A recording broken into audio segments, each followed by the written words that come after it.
Bienvenue au château d'Apigné. C'est un petit château juste à côté de Rennes qui accueille une clientèle pour son hôtellerie, sa restauration, pour des séminaires et des congrès. Ça fait plus de 30 ans que je suis au château d'Apigné et que l'on développe le château d'Apigné pour pouvoir offrir toujours une meilleure qualité dans un meilleur environnement possible. Nous avons toujours été très impliqués dans une démarche environnementale. C'est pourquoi nous avons en 2009 décidé de nous inscrire dans la démarche de la certification de l'écolabel européen. J'étais assez content de mes équipes qui m'avaient bien aidé pour pouvoir aller dans cette démarche.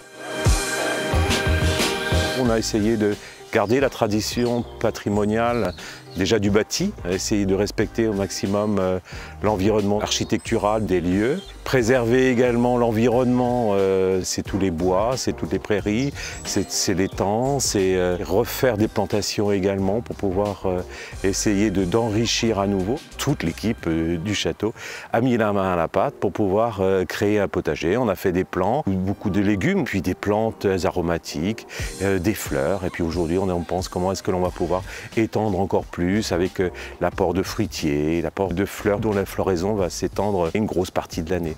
Dans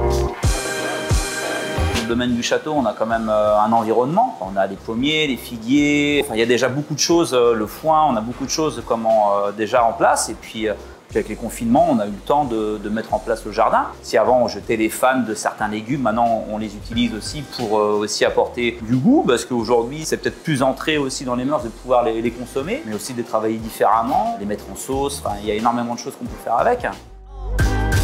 Ce qu'on essaie de faire en pâtisserie, c'est de réduire tout ce qui est colorant alimentaire, passer plus sur des épices. Par exemple, quand je fais des macarons jaunes, j'utilise du curcuma. Pour les chocolats, du cacao.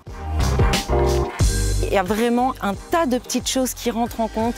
On est passé à la biométhanisation qui a pu réduire de 70% les déchets. On demande aux clients une participation très simple de mettre les serviettes qui demandent d'être nettoyées, que ce ne soit pas un nettoyage d'office.